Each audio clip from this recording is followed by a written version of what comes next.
Step back in time and imagine a French immigrant setting up a small gunpowder mill by the Brandywine River in the early 1800s, never guessing his family name would become a titan of American industry and philanthropy, yet also entangled in scandals involving opium, Civil War smuggling, environmental lawsuits, and even accusations of inbreeding. In this video, we'll unravel how the DuPonts rocketed from new money upstarts to old money aristocrats, forging a legacy that marries chemistry breakthroughs, massive wealth, and hidden moral shadows. Picture yourself in the early 19th century, standing on a stretch of land by the Brandywine River in Delaware, surrounded by thick forests and a rushing current that once seemed too quiet to make anyone a fortune. Yet, on the banks of this very river, a daring French immigrant named Eleuthère Irénée Dupont has just decided to set up a gunpowder mill, an enterprise that would eventually turn his family name into one of the most recognized in America. At first glance, the idea might seem risky, especially in a young republic that was only a few decades past its revolution. But fate had other plans, and it wasn't long before contracts from the War of 1812 gave Étienne Dupont a surge of opportunity, allowing him to supply gunpowder to a nation eager to cement its sovereignty on the battlefield. Historians, including some cited in the Hagley Museum archives as well as references in Smithsonian Magazine, often point to these War of 1812 contracts as the spark that launched the DuPont family onto the national stage. While they didn't start off as old money, a term we often reserve for families that have been wealthy for centuries, the DuPonts quickly showed their capacity for innovation, opportunism, and a willingness to embrace risk. And that, in many respects, defines new money. People like John Jacob Astor or the Vanderbilts may have flaunted their fortunes in different ways, but the DuPonts took a more measured approach, fueling an industrial empire and eventually transitioning into the realm of old money with a distinctly cultured and philanthropic image. Yet for all their triumphs, the DuPonts were never free from controversy, secrecy, or scandal. This is the story of how their fortunes swelled to a massive peak. Some estimates adjusting for inflation say between $15 and $20 billion, only to be tested by modern economic shifts, environmental fines, corporate restructuring, and the changing attitudes of society at large. It's also a tale of how marriage, political maneuvering, philanthropy, and strategic corporate decisions shaped one of America's longest-standing industrial dynasties. Going back to the family's earliest days, E.I. DuPont's decision to leave France for the United States was motivated by more than just wanderlust.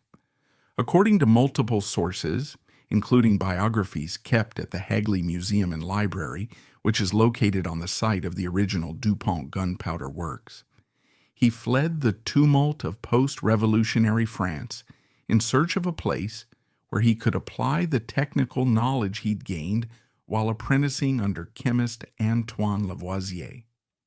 By 1702, he had established a gunpowder mill on the Brandywine, a location chosen for its water power and proximity to major ports. The timing proved auspicious. While some might have dismissed gunpowder as too narrow a product, the War of 1812 revealed just how vital munitions production could be. Government contracts poured in, turning E.I. DuPont's fledgling enterprise into a robust operation. By the time the conflict ended, the DuPont name was no longer obscure.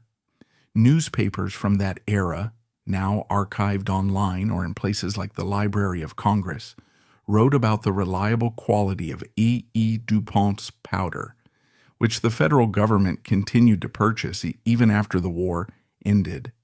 It was a quintessential new money story, a family capitalizing on emerging markets and government needs, using technical expertise to carve out a niche that traditional old money families, such as those more deeply rooted in land holdings or shipping, might have overlooked.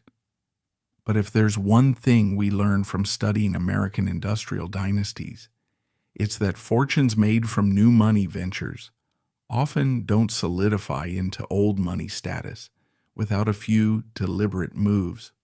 For the DuPonts, those moves included diversification, corporate restructuring, philanthropy, and strategic marriages. Rather than just rest on the laurels of gunpowder sales, the family recognized that the nation was moving into an era of rapidly developing industries. By the late 19th century, railroads, steel mills, telegraphs, and other technologies were reshaping the country. The DuPont family, so adept at producing gunpowder, wanted to expand beyond munitions. Their chance to do so came in the early 20th century, when cousins Pierre S. DuPont, Alfred I. DuPont, and T. Coleman DuPont took the reins of the business and transformed it into a chemical powerhouse. According to a piece from American Heritage magazine, this transformation didn't happen overnight, but it was marked by a forward-looking approach that pulled together various branches of the extended DuPont clan. The cousins recognized that controlling the corporate reins was key to retaining family influence, so they modernized the entire enterprise. By 1902, they had restructured the company, streamlined production, and started to look into the broader applications of chemical science.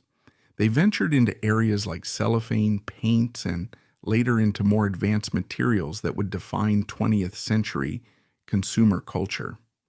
Historians often compare the DuPont approach to that of the Vanderbilts. Whereas the Vanderbilts, particularly in the late 19th century, spent lavishly on mansions and social extravaganzas, the DuPont family channeled a large portion of their newfound wealth into the corporation itself.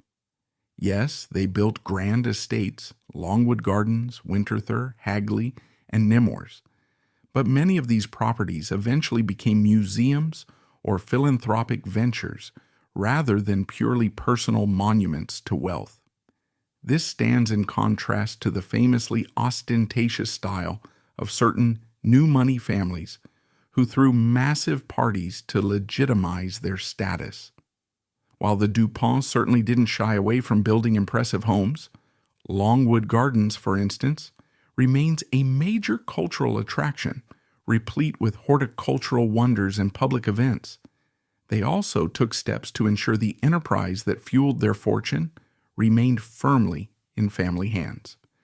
They did so by retaining family control of DuPont, the company, until 1971.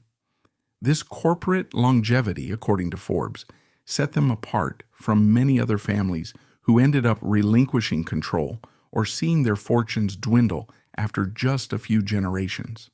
In fact, there's an oft-cited statistic that most family fortunes don't survive beyond the third generation. The DuPonts were determined not to become another cautionary tale. The philanthropic side of the family story also reinforced their transition from new money to old money. If you fast forward to the first few decades of the 2000s 20th century, you'll find Pierre S. DuPont, 1870 to 1954, who famously acquired and developed Longwood Gardens, turning it into a world-class horticultural showcase. According to Longwood's official website, Pierre had a deep appreciation for both horticulture and community engagement, regularly inviting local residents and experts to learn about plant varieties, greenhouse management, and landscape architecture. This wasn't just a personal hobby, it was a statement. By positioning himself as a patron of horticulture, art, and education, much like how the Rockefellers eventually funded major foundations, or how the Astors backed libraries, the DuPont family gradually earned the veneer of respectability often associated with old money.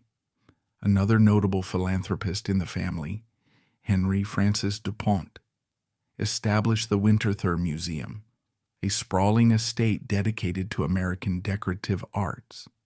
Visitors, can still see meticulously curated collections of furniture, porcelain, and textiles that speak to Henry Francis DuPont's passion for preserving American cultural heritage. This kind of philanthropic involvement aligns with what wealth historians call cultural capital. By funding museums, gardens, and educational programs, families not only launder their reputations, particularly if the original fortune had morally ambiguous origins, but also signal that they belong in the highest echelons of cultured society. Of course, the DuPont family's rise to old money status wasn't just about culture and corporate control. Politics played a significant role. As the Encyclopedia.com entry on the DuPont family notes, their heavy investments in General Motors beginning in 1917, and their strong stances on certain political issues, like opposition to Franklin D. Roosevelt's New Deal, gave them not just wealth but also influence. In many ways, they embedded themselves into elite circles that shape policy and public opinion. We can draw a parallel here to the Grosvenors in Britain who, while largely aristocratic landowners, also maintained close ties to political power to ensure their estates and interests remained intact. That sort of aristocratic tie in the DuPont case was more symbolic than literal. Still, the effect was similar. By aligning themselves with key political and economic currents, the DuPont gained a seat at the table of power. Yet, no family story is without scandal or secrecy, and the DuPonts are no exception.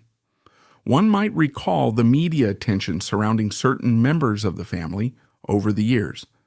Lawsuits, controversies around the corporate giant's environmental record, or even sensational crimes committed by a few wayward heirs.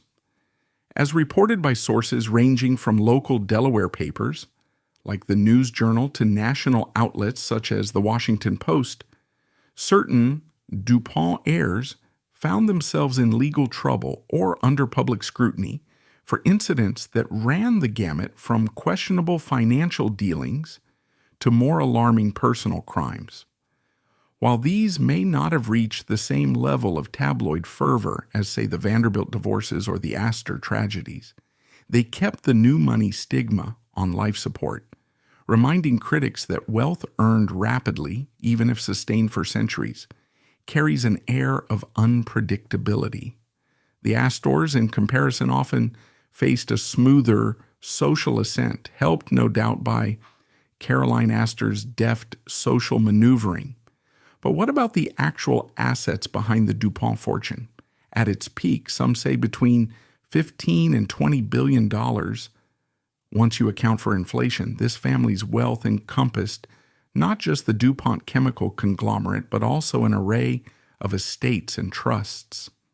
Forbes, in a 2016 piece, noted that as of that time, the family still held about $14.3 billion in DuPont stock, though it's worth noting that corporate mergers, spin-offs, and the formation of Dow DuPont in 2017 have complicated the picture.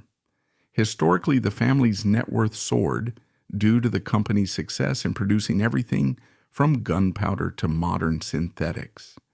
Their expansions into paint, plastics, and other chemical innovations throughout the 20th century gave DuPont, the corporation, a presence in countless consumer and industrial markets. Meanwhile, they also diversified into industries like automotive, particularly with their early investment in General Motors, which lasted from 1917 to 1962, and energy, such as Conoco Oil, acquired in 1981. Some family members even invested privately in real estate like Granogue, a sprawling property in Delaware that remains a symbol of DuPont heritage. Anyone visiting Delaware can still see the family's historical footprint. The estates are almost legendary: Winterthur, Nemours, Hagley, and Longwood Gardens. Museums or parks now stand on land that once served as private retreats for the DuPont family. A traveler to Winterthur might be enchanted by Henry Francis DuPont's collections of American decorative arts, while a stroll through Nemours Mansion and Gardens reveals an opulent early 20th century lifestyle reminiscent of European chateaus.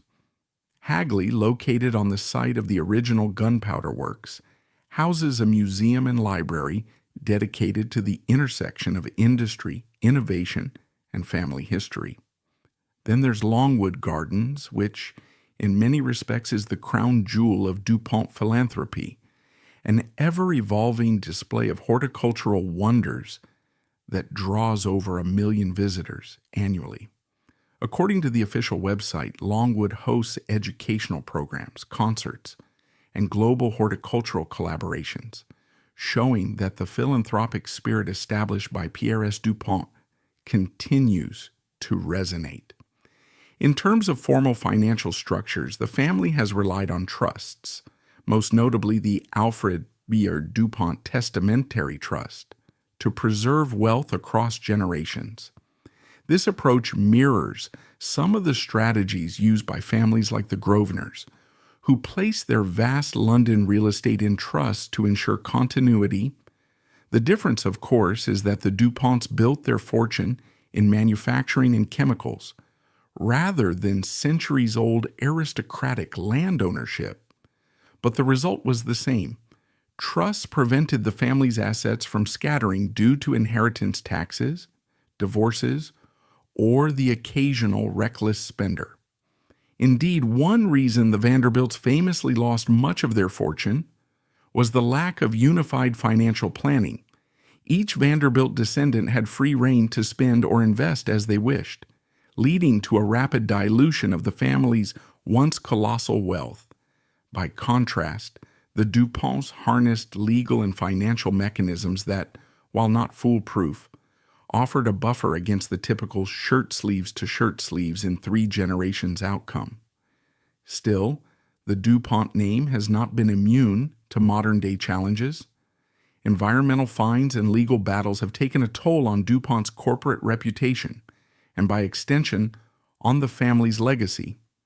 For instance, the multi-year controversy surrounding perfluorooctanoic acid, PFOA, contamination in the mid-2010s led to lawsuits and settlements that cost DuPont hundreds of millions of dollars. Documentaries, newspaper investigations, including coverage by the New York Times and The Intercept, and class action suits highlighted how chemical runoff impacted local communities, tarnishing the once proud image of the brand. Although these legal and financial hits don't necessarily mean the family is no longer wealthy, they do underscore how precarious a legacy can be. A single product line or regulatory infraction can generate massive liabilities that erode even the largest of fortunes. This scenario reminds us that while the Grosvenors quietly manage real estate in Mayfair, families engaged in high-stakes industrial sectors face a different set of risks, including litigation and environmental accountability. Picture for a moment the excitement and tension that filled the early American Republic. You've got newly formed institutions, merchants trying to figure out which direction the young nation might grow, and families of European heritage who see in the United States a chance to build fortunes beyond what the old world would ever allow. In that landscape, the DuPont name eventually became synonymous with industry and influence, particularly through the manufacture of gunpowder and chemicals. What most people know is that Eleuthère Irénée DuPont founded a gunpowder mill in Delaware in the early 1800s, and that the DuPont family rose to prominence through those War of 1812 contracts.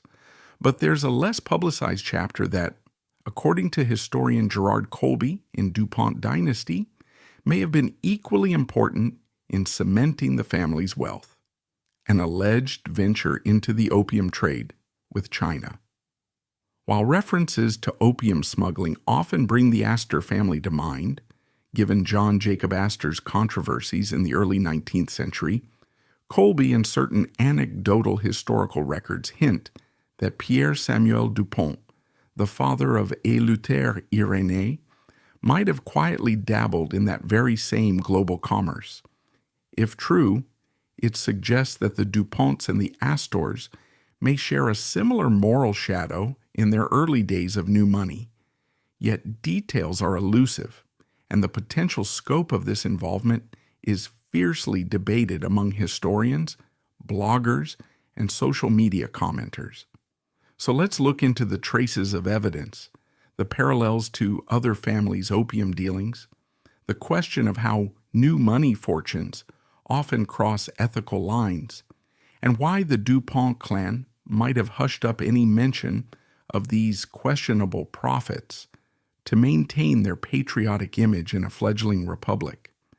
As we unravel the story, we'll lean on archived French colonial records, commentary by modern scholars, references from The Guardian and the New York Times that address similar trade patterns, and the ways these hidden revenues may have seeded the transformation of a modest French immigrant family into an American industrial dynasty.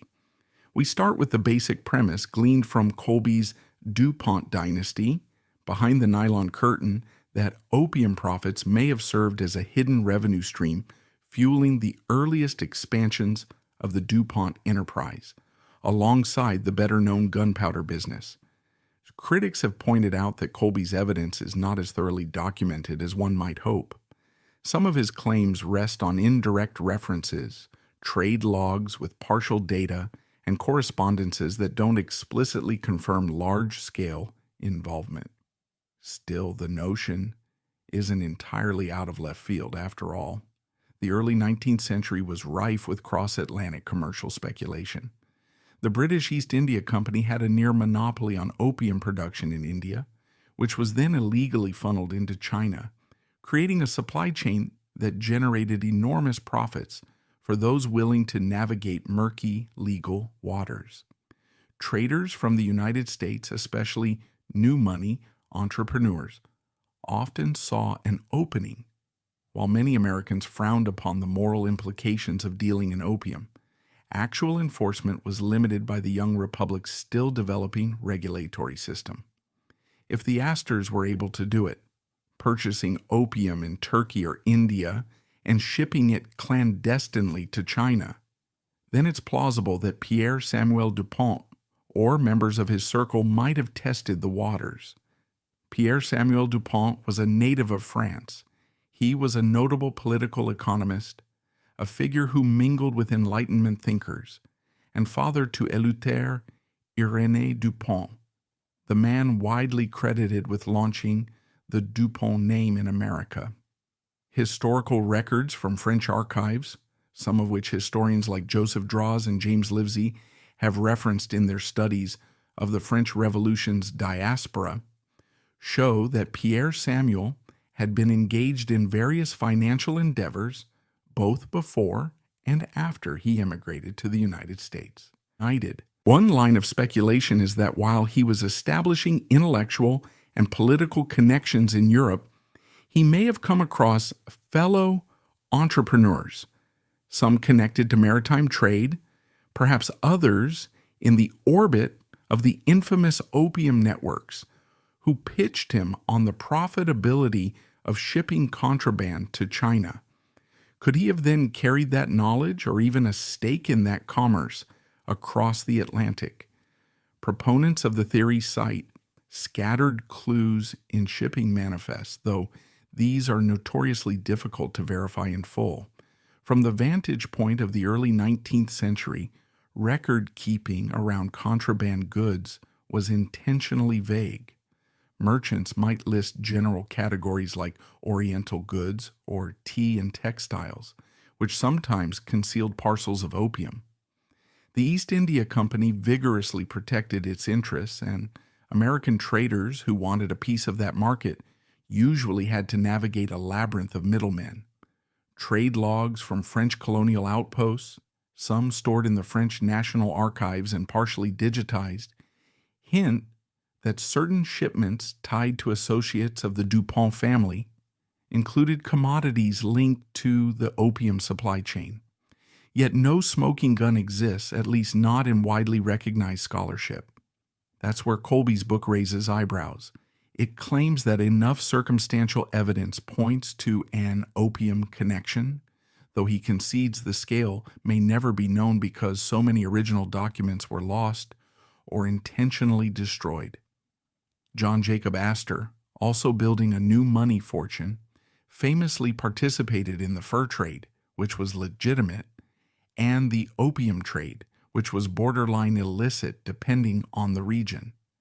This parallel is relevant because the Astors and the DuPonts ended up on somewhat similar tracks. Gunpowder and chemicals for one, furs and real estate for the other, eventually transitioning into philanthropic and social prominence. When we read about how the Astors tried to keep their opium dealings hushed to maintain respectability, we see a pattern that might resonate with the DuPont family's efforts to highlight their status as patriotic supporters of American independence and expansion. After all, building gunpowder mills in Delaware and supplying the U.S. government had a strongly nationalistic flair.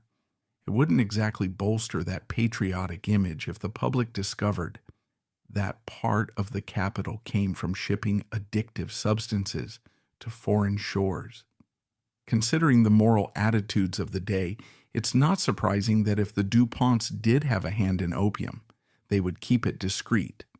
So how might these profits have aided the DuPont expansion? Colby suggests that in addition to the War of 1812 contracts for gunpowder, the hidden proceeds from opium shipments could have given the family the extra capital to diversify more quickly into land acquisitions, industrial experimentation, and forging alliances with other influential financiers. The Investigate Trade Logs, or French colonial records angle, is basically an invitation for modern scholars to dig deeper. It's reminiscent of how we verify old shipping records that mention Astor's or the Russell's opium deals. Perhaps in some obscure archive or untranscribed log lies more explicit evidence that Pierre Samuel Dupont or his associates handled crates labeled medical supplies or textiles that were actually packed with opium. Researchers from the University of Delaware, as well as independent historians on specialized forums or genealogical sites, have occasionally hinted that they've come across ambiguous references in maritime insurance documents or letters from French merchants complaining about cargo that spoils easily, a euphemism sometimes used for contraband like opium. The DuPont family's initial wealth depended heavily on opium? Not necessarily. We do know from well-sourced accounts, like the Hagley Museum's official site, which details E.I. DuPont's early finances, that the War of 1812 alone catapulted the gunpowder business. That conflict saw skyrocketing government demand for quality munitions, and because E.I. DuPont had the technical skill gleaned from training in France, his powder was a cut above competitors. The impetus from these contracts might have been enough to position the family for steady expansion without any extra push from the opium. Yet Colby and others say that ignoring the possibility of an opium-based boost is naive. They argue that in a world where new money players tried every angle to gain capital, it's improbable that the DuPonts, ambitious as they were, would have left such a lucrative route unexplored, especially when the Astors and other maritime traders were reaping enormous margins from the practice. Still, the scale could be small, maybe just a few shipments that gave them a short-term infusion of cash. Some X, formerly Twitter posts, the user's mention of X posts presumably references social media, have a tendency to inflate the idea, suggesting that hundreds of crates of opium were smuggled by the DuPonts, turning them into near-mythic traffickers. That might be an exaggeration. Indeed, reputable historians caution that no known archive reveals an operation on that scale. One can hold that Colby's claim is credible in principle but underdocumented, somewhere between a small side business and a major pipeline. Certain confiscation logs from the Library of Congress, dated around 1862, record an incident where gunpowder valued at roughly $110,000, labeled under the DuPont brand, was seized on its way toward Confederate territory. Henry DuPont, often cited as a staunch Union loyalist, publicly aligned the family business with Abraham Lincoln's cause. Yet these confiscation details suggest that not everyone involved with the DuPont enterprise adhered strictly to the pro-Union stance. Wartime chaos, rogue agents, and tangled distribution networks often enabled illicit transfers. So the discovery of DuPont gunpowder bound for the South offers a window into how large-scale businesses in the Civil War era sometimes found themselves supplying both sides, whether by design or default. No official record directly charges Henry DuPont with betrayal. In fact, most accounts paint him as a genuine supporter of the Union war effort. However, the smuggling logs, diaries, and scattered references in local Delaware newspapers complicate that patriotic image.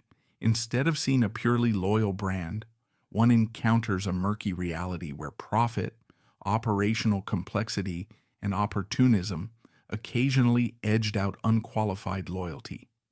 Attempts to keep the matter quiet minimized scandal and protected DuPont's privileged status as a prime supplier of Northern munitions. Surviving documents from the period describe a war economy in which gunpowder was in constant demand, often commanding extraordinary prices when sold covertly across enemy lines. DuPont's mills along the Brandywine in Delaware were among the nation's most reputable sources of black powder. Following decades of success, starting with Eleuthère-Irénée DuPont's foundation of the company in 1802 and further accelerated by War of 1812 contracts, the family's products had developed a near monopoly in certain aspects of the munitions market. By the time the first battles of the Civil War broke out, DuPont powder was well known for its consistency and explosiveness, something the Confederacy needed just as badly as the Union. Numerous scholars, including researchers from the University of Delaware, have noted that while Colonel Henry DuPont was loudly pro-Union, the brand's prominence created many opportunities for unauthorized sales. Documents show that unscrupulous intermediaries could buy in bulk and then quietly shift product across the lines, forging shipping labels to hide the real destination. The War Department, anxious about contraband slipping south, stepped up surveillance. It's in this context that we find reference to a seized shipment valued at $110,000, an enormous figure for the early 1860s, unambiguously marked as DuPont powder. The circumstances of the seizure remain partially obscure. The official logs archived in the Library of Congress don't name a single culprit or specify precisely how far up the chain the complicity went. Historians differ on whether any DuPont executives knew of or sanctioned the arrangement. The brand's top leadership would likely have realized the damage such revelations could do, both to their relationship with the Union and to their public image. The DuPont name was already woven tightly into the story of American military supply, from the War of 1812 onward. If rumors spread that they were supplying Confederates, the entire enterprise might face condemnation in Northern newspapers, cut off from new federal contracts. At the same time, the Union Army depended heavily on DuPont production, so it wasn't in the government's interest to push the scandal into the headlines. The net result was a hush-up that left only scattered traces of the incident in diaries, War Department records, and genealogical websites that reference personal letters from employees or extended family members. Henry DuPont's personal communications, some of which are preserved at the Hagley Museum and Library, rarely hint at direct involvement with contraband deals. Typically, his letters to federal procurement officers emphasize unwavering Union loyalty, praising Lincoln's leadership, and offering fast-track deliveries to the Northern war effort. Yet no single corporate giant in the mid-19th century could monitor every sub-agent or distributor, especially in an environment where telegraphs and trains had finite reach and border states teemed with black market traders. Multiple genealogical websites discuss the possibility that certain DuPont salesmen operated independently, forging shipping manifests to slip crates of powder into wagon caravans heading south. The profits were enormous. Confederate buyers, starved of quality powder, paid inflated rates. While modern analyses often assume that brand-level leadership would clamp down on such a breach of loyalty, reality on the ground was less tidy. By 1862, the war was at a fever pitch. Entire regiments needed to replenish supplies weekly, and new fronts emerged from Virginia to Tennessee. In that chaos, opportunists found ways to link up with Confederate ordnance officers or middlemen in border states who would repackage Union-labeled goods and slip them through. Local newspapers in Wilmington or Dover sometimes reported that authorities had apprehended men with mislabeled cargo, farm supplies, machinery parts, or assorted merchandise. In a handful of short articles digitized by the University of Delaware, reporters noted that the contraband turned out to be munitions, including powder widely recognized as DuPont's. But the coverage never escalated into a public scandal naming the family. Possibly, local journalists hesitated to accuse Delaware's industrial pillar of wrongdoing. Many citizens relied on the mill for employment, and the region's economy intertwined with DuPont's fortunes. A front-page story exposing the brand's involvement in Confederate supply lines could have ignited public outrage or even triggered federal investigations. If Union generals demanded an abrupt severing of all ties with DuPont, it might have crippled the North's own access to high-quality gunpowder. So an unspoken alliance of convenience formed: confiscate the smuggled shipments, punish low-level culprits, let the family preserve its pro-Union image, and keep the war machine fed. Diaries from lesser-known DuPont employees occasionally reference friction within the company. One clerk wrote about the colonel's fury over news that certain shipments hadn't reached their intended recipients in the Union Army, with rumors swirling that a portion was sold to the Rebs. Another letter mentions that some employees believed money was money and that business shouldn't distinguish who the end buyer was. These attitudes illustrate the moral divide that can arise when patriotism clashes with profit, especially in a conflict that tore families and local communities apart. Henry DuPont evidently insisted that the official stance remain unequivocal. The family served the North, period. But lower-level staff, well aware of the smuggling potential, might have turned a blind eye or even collaborated with external brokers. With no quick communication or easy oversight, it was simple enough for unauthorized deals to happen after the powder left the mill. That $110,000 figure, quoted by confiscation logs, stands out for its sheer scale. In 1862, that sum could equip a sizable Confederate battery or be resold at a premium to multiple regiments. Historians from the Civil War Institute note that this single incident, if allowed to proceed, could have strengthened Southern artillery positions.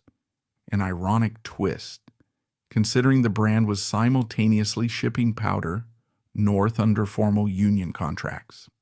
The War Department's log states that the seized crates were labeled for a fictitious recipient, discovered to be an intermediary sending supplies into Virginia. After that confiscation, references to any continued investigation trail off. It's unclear whether the government confronted DuPont management behind closed doors or simply decided to bury the matter. Possibly, the colonel promised to crack down on internal corruption in exchange for the War Department's silence. Alternatively, the War Department may have realized it needed the brand's ongoing cooperation too much to risk a public scandal. Either way, the hush-up succeeded. No major blowback landed on the DuPont family, and Henry maintained his public persona as a Union loyalist. In the years following the war, the family soared to even greater prominence. They pivoted from black powder to a broader range of chemical products, eventually birthing the corporate juggernaut known in the 20th century for nylon, Teflon, and other groundbreaking inventions. Anniversary publications about DuPont's Civil War role typically emphasize how critical the brand was to the North's victory, highlighting how Henry's loyalty never wavered. They skip over the confiscation log, ignoring the possibility that DuPont Label crates crossed into Confederate hands. It's a calculated omission that underlines how easily controversies get lost in the narrative of industrial success. Veterans, policymakers, and industrial leaders of the post-war era likely felt little motivation to dredge up that single seized shipment. The North had won. The DuPont mills had done a lion's share of the Union's powder supply, and the brand was primed for expansions that would help transform America's industrial landscape. John Eleuthère DuPont's 1996 murder of Olympic wrestler Dave Schultz at Foxcatcher Farm still stands as one of the most unsettling crimes to involve an American billionaire. Although the crime itself is well documented, Wikipedia's entry on John DuPont outlines the basic details, and ESPN, The Guardian, and other outlets have dissected it further. There's a deeper backstory about unchecked power, erratic behavior, and an insular family dynamic that allowed a clearly troubled individual to slide into full-blown paranoia without intervention. What makes this episode so gripping isn't just the stark fact that a wealthy heir committed murder. It's the years of strange actions leading up to that final act. By the mid-1990s, multiple friends, trainers, and even members of the wrestling community had flagged John DuPont's alarming drug use, bizarre rants, and unpredictable hostility. Yet the DuPont name, historically so intertwined with industry, philanthropy, and old money prestige, helped shield him from any meaningful repercussions or forced mental health treatment. Court testimonies, along with statements from family members, paint a portrait of a person descending into delusions, but because he held the purse strings, few dared to confront him. If you look at newspaper archives such as those of the Philadelphia Inquirer or more specialized sports documentaries like Netflix's Team Foxcatcher, you find multiple witnesses who tried to raise concerns. Many of them say their worries fell on deaf ears. In that sense, this tragedy parallels certain high-profile meltdown cases where relatives fear challenging the golden goose, or where a family's social clout discourages outside institutions from stepping in.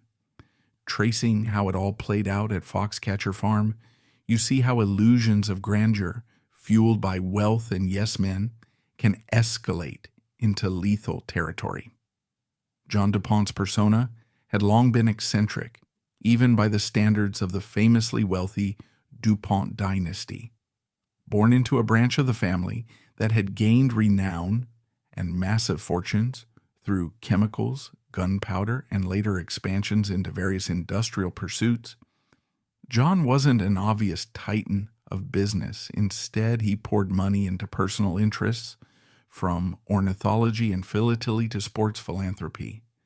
For a time, Many onlookers viewed him as a harmless benefactor who used family resources to indulge passions, wrestling being a prime example. Foxcatcher Farm, located in Newtown Square, Pennsylvania, became a training ground for top athletes, especially wrestlers. The potential was enormous. Imagine a state-of-the-art training center run by a multimillionaire who could provide stipends, housing, and top-notch equipment. Olympic gold medalists like Mark and Dave Schultz saw the opportunity to prepare for international competitions without financial strain. But behind the scenes, John DuPont began to exhibit increasingly troubling patterns. Local news columns archived by the Delaware County Daily Times mention strange outbursts and sudden mood swings. People who worked on the estate recall him waking up in the middle of the night, ranting about conspiracies or claiming that intruders roamed his property. Some employees quietly confided to reporters that John sometimes brandished firearms or threatened staff with abrupt firings. Yet none of these anecdotes made major headlines. Family influence and personal wealth seemingly kept them from blowing up in the press. Even the local police, according to a piece in the Philadelphia Inquirer, shrugged off minor complaints, possibly reluctant to challenge a DuPont directly. Parallels to other wealthy families dealing with an heir's self-destruction leap to mind, but one especially salient comparison is how the Onassis family handled Christina Onassis's battles with addiction and emotional turmoil. Though she didn't kill anyone, her downward spiral showcased a similarly disturbing lack of serious intervention among certain relatives. Blogs and genealogical websites that explore dynastic decline often highlight how old money clans sometimes hush up, or at least minimize, crises to safeguard the family brand. In the Onassis story, the lack of consistent oversight enabled Christina's addictions to escalate until her premature death. In John DuPont's case, the problem was more about paranoid delusions, possibly magnified by substance abuse. And while the Onassis family eventually tried to get Christina professional help, albeit with mixed results, the DuPont approach appears more fragmented. Some relatives, per archived interviews, did express worry, but the consensus was that John's fortune made him impossible to control. Money can buy a private security detail, hush payments, and the silent compliance of staffers who rely on the estate for their livelihoods. Ultimately, a mentally unstable billionaire can isolate himself behind gates and function in a self-made bubble, free from scrutiny. Looking at court transcripts from John DuPont's murder trial, you find heartbreaking details about the final months leading up to Dave Schultz's shooting. Prosecutors introduced witness accounts describing John's delusional claims.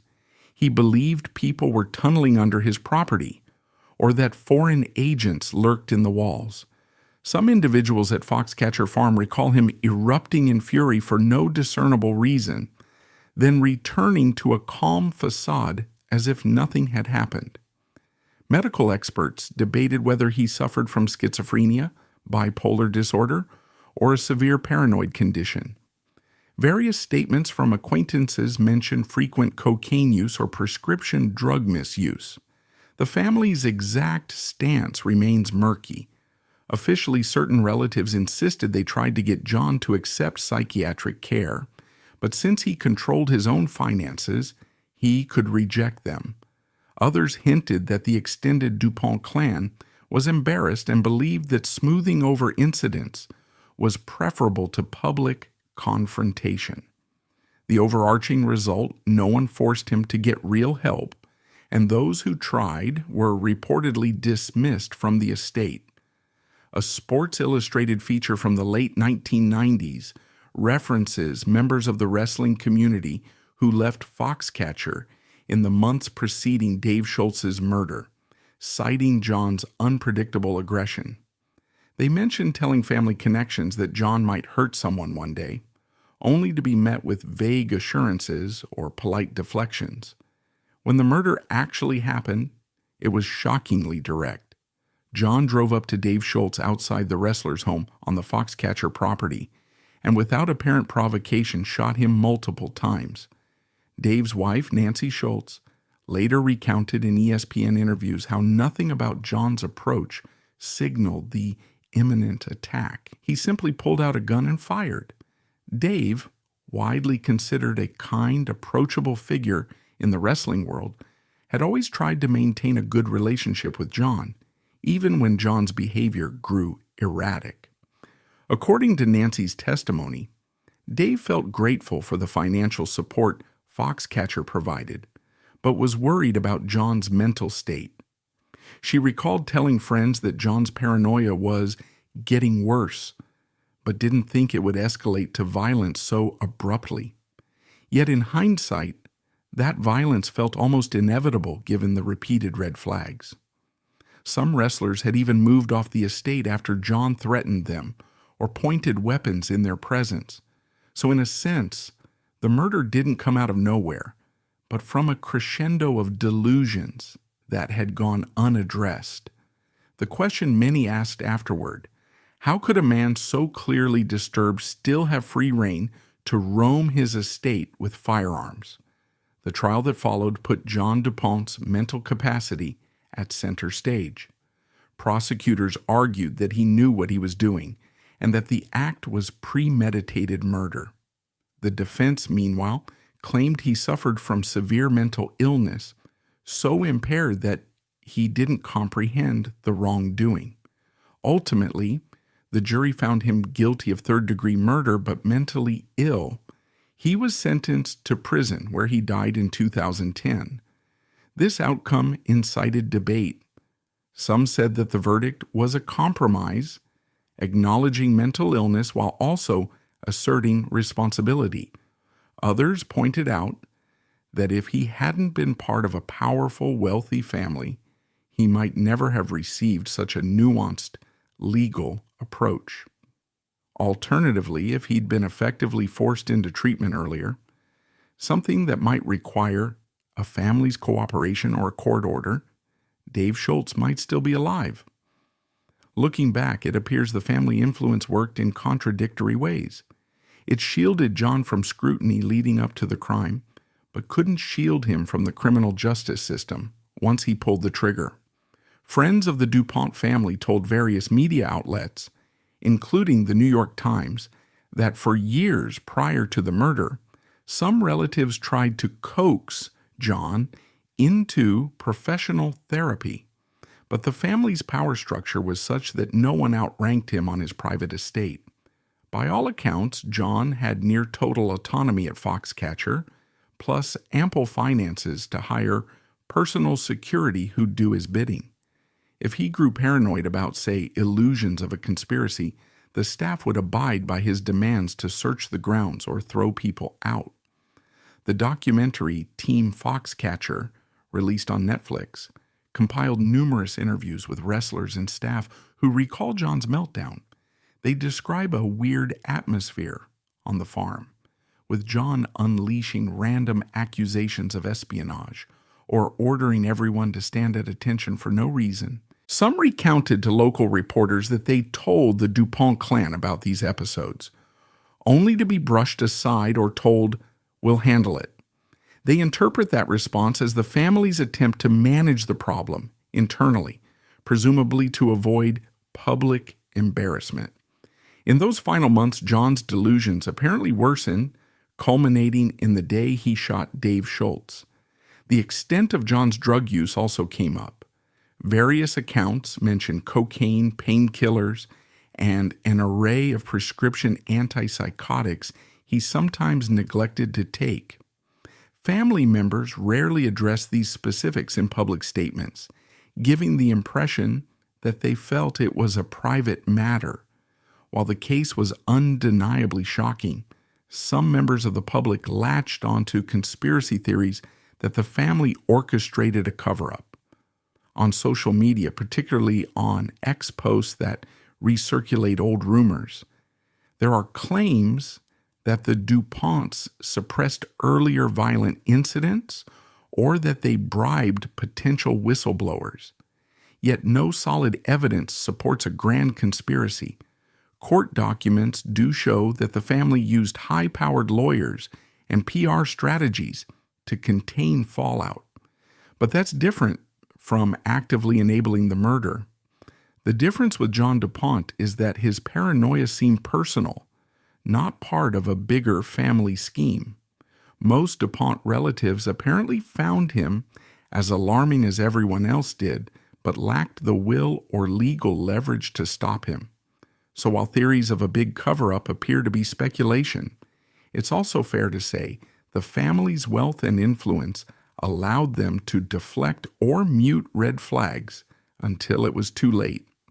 For most of us, Teflon has long been regarded as a small marvel of everyday convenience, a brand name so embedded in modern life that it barely raises an eyebrow. But behind that slick surface lies a decades-long saga of alleged corporate secrecy, environmental harm, and potential health risks, all swirling around a chemical called perfluorooctanoic acid, PFOA. At the heart of this controversy is the DuPont Company, an industrial giant whose innovations shaped entire markets. According to lawsuits and investigative reporting, DuPont concealed or at least downplayed evidence that PFOA posed serious dangers to people and the environment. While a 2016 legal settlement cost the corporation $670 million, the role of the broader DuPont family in withholding disclosures remains an open question, implied by some, but never definitively proven.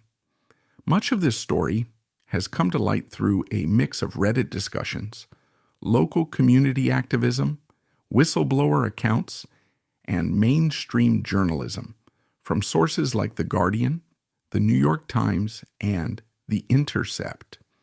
It's a tale that stretches back into the 20th century, revealing how a single chemical used in everything from cookware to firefighting foam can spark a global debate on corporate ethics and the line between profit and responsibility. If you rewind to the mid-1900s, Teflon quickly emerged as one of DuPont's banner products, celebrated for its near-magical nonstick properties. In households across America, cooks marveled that eggs or pancakes would slide right out of the skillet, requiring minimal cleanup. DuPont's marketing pitched Teflon as a game changer, an emblem of a bright, convenient future. The brand soared. By the 1970s and 1980s, Teflon-coated pans were nearly as universal as the microwave. Meanwhile, DuPont raked in hefty profits, reinforcing its reputation as one of the pillars of American industry. But internally, as lawsuits and internal memos would later suggest, scientists were raising red flags about PFOA, a key chemical in Teflon's production. Tests on lab animals hinted at everything from cancer to birth defects. The data was hardly conclusive at first, but over time, concerns grew more pronounced. Fast forward to the 1990s, and you find increasing chatter among DuPont's own researchers that PFOA was turning up in water supplies near one of the company's major plants in Parkersburg, West Virginia. Workers discovered that handling the chemical entailed health risks that weren't fully disclosed to them. Yet, according to internal documents introduced in subsequent lawsuits, DuPont decided that it was more cost-effective to continue production and manage any blowback later than to publicly admit potential hazards. That approach wouldn't be unusual in corporate history. Critics often compare it to tactics used by Rockefeller's Standard Oil or tobacco giants, who suppressed evidence of smoking's dangers. Still, many believe that DuPont's deep pockets, combined with a corporate culture that prioritized brand reputation, created a perfect storm for secrecy. Some employees voiced concerns, but their warnings were apparently brushed aside, either lost in the bureaucratic shuffle or quietly hushed. This low-key alarm bell grew louder when local communities in West Virginia and Ohio began to notice strange health patterns, from elevated cancer rates to livestock and pets developing odd maladies. Farmers near the DuPont plant found that their cows were dying or suffering bizarre illnesses. A few concerned residents initially met with shrugs from local officials, dug deeper, and discovered that PFOA was leaching into groundwater. Though official channels were slow to respond, grassroots activism picked up momentum. People posted on early internet forums and later on Reddit about their experiences, linking them to potential PFOA contamination. Some even pointed to DuPont's own hazard data, which had been quietly filed but rarely publicized. Then came the legal onslaught. A farmer named Wilbur Tennant became one of the first to challenge DuPont, suspecting that his livestock deaths were tied to chemical dumping near his land. Eventually, attorney Rob Bilott took up the cause, filing what became a series of class action suits. Over the next decade, a combination of determined lawyering and persistent activism forced DuPont to release documents that strongly indicated the company had known for years about PFOA's toxicity. Bilott's journey is chronicled in various media outlets, including the New York Times Magazine, which ran an extensive piece on how he switched sides from defending chemical companies to suing DuPont. The narratives he uncovered were chilling. Employees tasked with investigating potential health hazards, managers acknowledging the chemical's probable toxicity, but top brass insisting that Teflon's profitability outstripped the risk. For DuPont, Teflon was an iconic product, a brand that symbolized modern convenience. Admitting it might harm people or the environment would have been a huge blow to public trust and to the bottom line. All this finally reached a boiling point in the 2000s, leading to a wave of lawsuits consolidated into what's often called the C8 cases, C8 being another term for PFOA, referencing its 8-carbon chain. As these court battles progressed, more internal memos surfaced, some indicating that DuPont executives had weighed the costs of retooling their operations or disclosing the chemical's hazards and decided it was cheaper to keep quiet. In 2005, the Environmental Protection Agency, EPA, fined DuPont $16.5 million for failing to report risk data about PFOA. At the time, the largest civil administrative penalty the EPA had ever imposed. But critics, including organizations like the Environmental Working Group, called the fine a slap on the wrist compared to DuPont's annual earnings. They pointed out that the company's profits dwarfed any penalty, so there was little financial incentive to come clean. Year by year, the lawsuits stacked up. Finally, in 2016, DuPont agreed to a $670 million settlement to resolve thousands of claims alleging PFOA had contaminated local water sources and led to various illnesses, including kidney and testicular cancers, thyroid problems, and other ailments. CNN covered the settlement briefly, noting that it didn't force DuPont to admit wrongdoing. Residents in the Parkersburg area who had suffered serious health issues felt validated, but not necessarily appeased. Many believed DuPont had gotten off lightly, paying out a fraction of what some analysts said a full reckoning might cost. Even so, $670 million stands as a substantial figure that signals a tacit acknowledgement that at least some of the allegations had merit.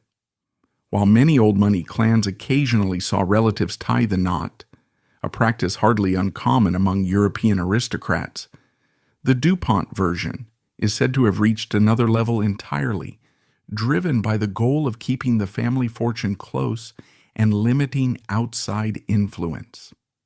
This approach, documented through genealogical data and historical articles is rumored to have led to increased rates of diseases like tuberculosis, along with what one author dramatically labeled freaks in the bloodline.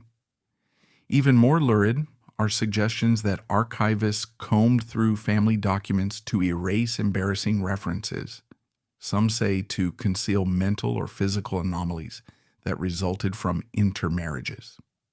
Leonard Mosley, who wrote extensively about industrial dynasties, contended that the DuPont archivists specifically sanitized any mention of inbreeding-related defects. This claim, of course, sounds sensational, especially the freaks part, but it remains plausible enough to spark endless chatter on genealogical blogs and hush-hush discussions in local circles. Officially, the DuPont name stands for chemical innovation, philanthropic donations, and an almost mythic role in Delaware's development.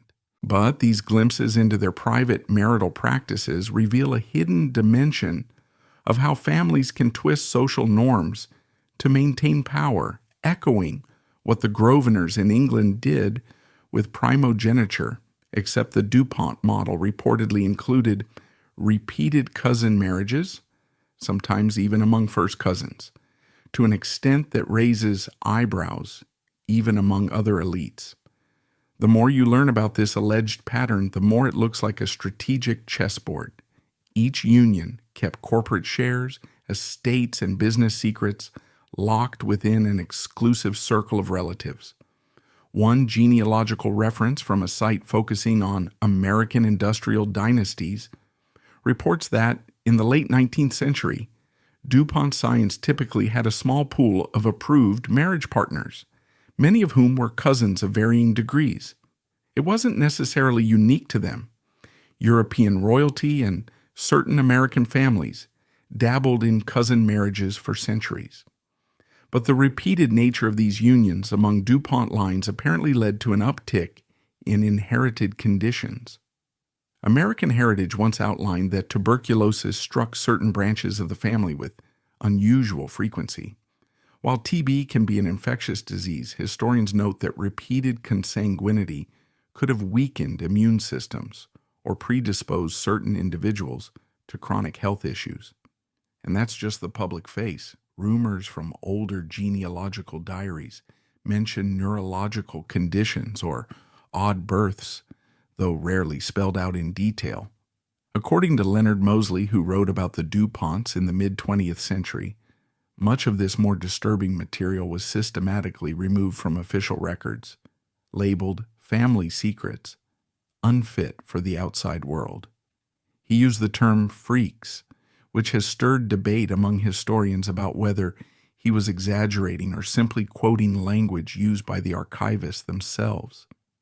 It's important to note that cousin marriages were not illegal in many places during the 19th and early 20th centuries. So from a legal standpoint, the DuPont family wasn't necessarily committing a crime, but the moral and medical implications are a different story. Critics argue that if you stack up genealogical charts from the era, you'll see repeated pairings of second cousins, or in some cases first cousins once removed, woven into the family tree. This was presumably beneficial for estate planning, since it prevented the dispersion of DuPont assets and shares among outsiders. The big question is whether family leaders intentionally encourage such unions to fortify corporate control, or if it simply happened due to the limited social circle of the day. Either way, the result was the same, a hyper-concentrated power structure, akin to how the Grosvenor family in the UK leverages primogeniture to keep London's Mayfair properties under one lineage. The difference is that primogeniture is about inheritance rules, whereas the DuPont approach allegedly hinged on marital decisions that might have triggered real health consequences. When you read older genealogical references or accounts from local Delaware historians, you sometimes see disclaimers about rumors of inbred lines within DuPont branches. Some genealogists are adamant that only a handful of cousin marriages existed, pointing out that European aristocrats did the same thing. Others, like certain forum posts referencing genealogical documents from the Hagley Museum's archives, claim the pattern was far more systematic and spanned multiple generations. The biggest controversy is how these records might have been altered. Leonard Mosley, in his research, described hearing from family archivists that entire diaries or medical reports were removed or sanitized to hide birth defects that might tarnish the DuPont image. This lines up with the broader theme that the family historically guarded its private affairs with extreme caution. Throughout the 19th and early 20th centuries, DuPont expansions in gunpowder and chemicals made them one of America's wealthiest dynasties, and with that wealth came a determination to present a respectable front to the public. If more than a few children were born with congenital issues, that might signal wrongdoing or reflect poorly on the family's vaunted prestige. It's also telling that so many DuPont genealogical charts from the 19th century appear sanitized or incomplete.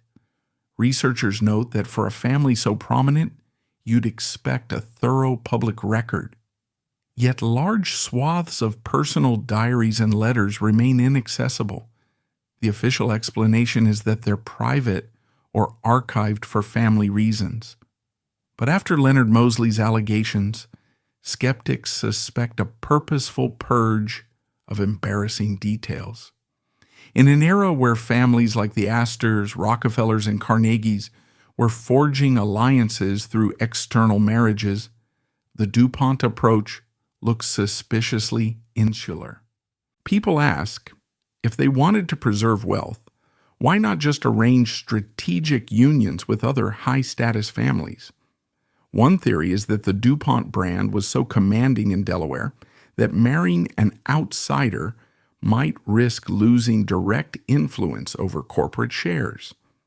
Another possibility is that some older branches adhered to quasi-aristocratic beliefs that only DuPont blood was pure enough to keep the empire consolidated. This kind of rationalization echoes how certain European royals married within restricted circles, believing it preserved the sanctity of the throne, though we know it also led to famously inbred lines like the Habsburg jaw. While there's no direct evidence of such extreme physical traits among the DuPonts, genealogists have documented multiple questionable couplings, enough that you can't chalk it all up to random chance.